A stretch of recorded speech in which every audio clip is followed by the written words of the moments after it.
उखाड़ कर रख दिया बिहार की जनता ने। आप पूछेंगे किसको?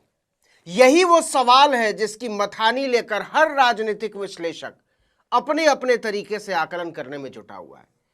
लेकिन बिहार की नसों को समझने वाले बता रहे हैं कि मोदी शाह की राजनीति के लिए संकेत अच्छे नहीं है। गौर कीजिए, मोदी शाह की राजनीति के लिए हमने एनडीए या नीतीश कुमार नहीं कहा है, तो क्या यह सीधे सीधे बिहार चुनाव के अंदर से एग्जिट पोल सामने निकल कर आ चुका है। दूसरे चरण का चुनाव कंप्लीट होने के बाद, वोटिंग कंप्लीट होने के बाद अब तस्वीर जो है पूरी तरह से क्लियर होती हुई नजर आ रही है कि आखिर बिहार के अंदर किस पार्टी को कितनी सीटें मिल रही हैं। बिहार के अंदर बिहार की सीट पर कौन काबिज होने जा रहा है, कौन सत्ता का पूरी तरह से मामला संभालेगा। दरअसल ये रिपोर्ट जब से सामने निकल कर आई है, गोदी मीडिया के चेहरों पर 12 बजे हुए हैं। सटीक और सही एग्जिट पोल आपके सामने रखने जा रहा हूं। बेबाक पत्रकार हमारे साथ मौजूद हैं, नवीन कुमार। आप उनकी इस रिपोर्ट को देखिए।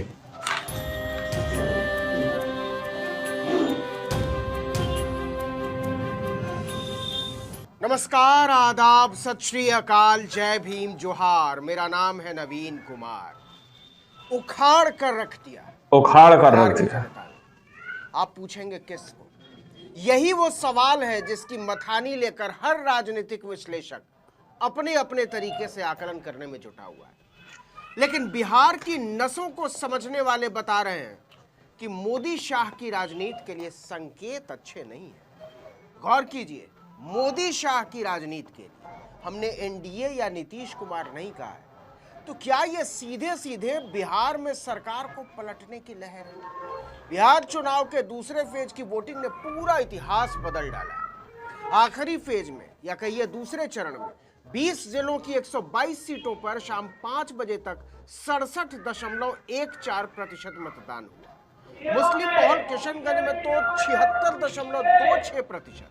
पूरे सीमांचल में ही वोटिंग परसेंटेज 70% से ज्यादा रहा। लेकिन इसके अलावा भी बात करें तो एक भी जिला ऐसा नहीं है जहां पिछले चुनाव की तुलना में कम वोटिंग हुई हो। हर जगह इजाफा ही हुआ।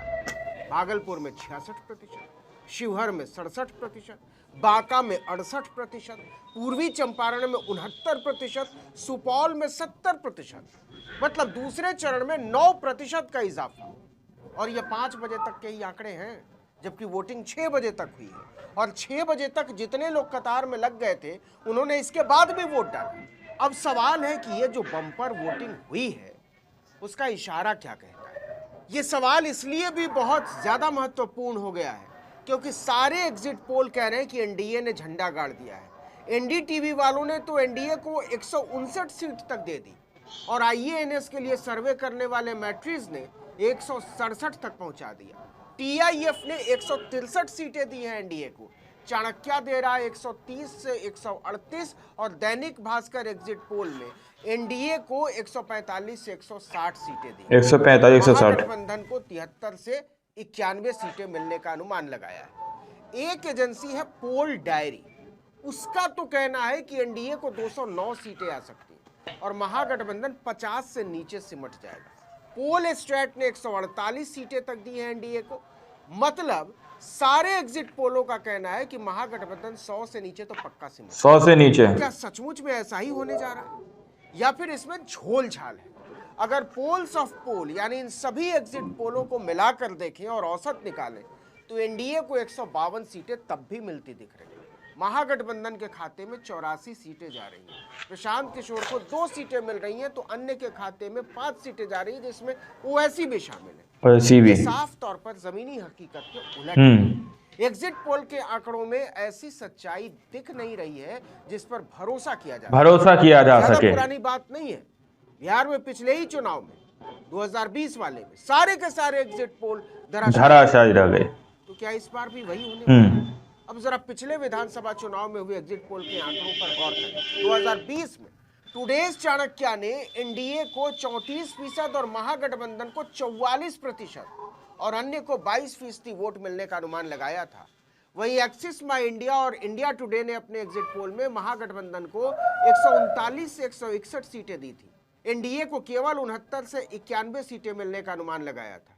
इस पोल में महागठबंधन को 44%, एनडीए को केवल 39%, एलजेपी को 7% और अन्य को 12% वोट मिलने का अनुमान लगाया गया था। सी वोटर ने एबीपी न्यूज के साथ मिलकर एग्जिट पोल जारी किया था। सी वोटर के एग्जिट पोल में महागठबंधन को 108 से 131 सीटें, जबकि एनडीए को 104 से 128 सीटें, 104 से 128, एलजेपी को 1 से 3 सीटें और अन्य को 4 से 8 सीटें मिलने का अनुमान जताया था। वोट शेयर के मामले में एनडीए को 37.7% और महागठबंधन को 36.3% और एलजेपी को 8% वोट मिलने का अनुमान किया गया था। और तो और रिपब्लिक टीवी और जन की बात के एग्जिट पोल में भी महागठबंधन को 118 से 138 सीटें, 118 से 138, एनडीए को 91 से 117 सीटें और एलजेपी को 5 से 8। लेकिन हुआ क्या? 2020 में 10 नवंबर को वोटों की गिनती शुरू हुई सुबह 8 बजे और शाम होते होते तमाम एग्जिट पोल धराशायी हो चुके थे। बीजेपी और जेडीयू के गठबंधन वाले एनडीए को 125 सीटें मिली, जिसमें बीजेपी ने 74 सीटों पर जीत हासिल की तो जेडीयू ने 43 सीटों पर, हमको 4 सीटें मिली और वीआईपी को 4 सीटें। चिराग पासवान की एलजेपी साफ हो चुकी। महागठबंधन को 110 सीटों पर जीत हुई। आरजेडी ने सबसे ज्यादा 75 सीटों पर जीत हासिल की। कांग्रेस ने 19, सीपीआईएमएल ने 12, सीपीआई ने 2, जबकि सीपीएम को 2 सीटों पर जीत मिली। 2020 के विधानसभा चुनाव में बीजेपी को 19.46% ही वोट मिले थे, जबकि 2015 में उसका वोट शेयर 24.42% था। आरजेडी ने 2020 में सबसे ज्यादा 23.11% वोट हासिल की। तो कहने का मतलब यह है कि एग्जिट पोल के सारे दावे उखाड़ कर रहे थे, हवा हवाई निकले। चुनाव नतीजों के बाद कोई इसकी चर्चा तक नहीं कर रहा था। इसीलिए इस बार टीवी चैनलों पर एग्जिट पोल का गणित बताने वाले एंकर बहुत सहमे हुए और संभले हुए हैं। उनका आत्मविश्वास नदारद है। एबीपी जैसे चैनल पर तो दिबांग ने संदीप चौधरी से यहां तक कह दिया कि एग्जिट पोल मनोरंजन की तरह की चीज बच गए। इसकी विश्वसनीयता बहुत संदिग्ध हो चुकी है। हालांकि है ये साइंस। महागठबंधन की तरफ से उप मुख्यमंत्री का चेहरा बनाए गए मुकेश सहनी की पार्टी ने भी कह दिया कि उनका गठबंधन इस एग्जिट पोल को कोई तवज्जो नहीं देता। वहीं आरजेडी ने कहा कि इस बार लोगों ने सरकार बदलने के लिए वोट किया है। बिहार के स्वतंत्र राजनीतिक विश्लेषकों का कहना है कि इस एग्जिट पोल को स्वीकार करना ही मुश्किल है, क्योंकि पहले चरण से ठीक पहले जिस तरह का कंफ्यूजन एनडीए के भीतर बना, नीतीश कुमार को मुख्यमंत्री का चेहरा बनाने को लेकर जो घालमेल बीजेपी ने किया, कम वोटिंग हुई हो, जेडीयू के अंदर से भी निकलकर सामने आया, उसके बाद तो पूरी कहानी ही पलट गई थी। नीतीश कुमार खुद ही बीजेपी की जड़ काटने में जुट गए। नारा चल निकला था कि तीर ही लालटेन है और लालटेन ही तीर।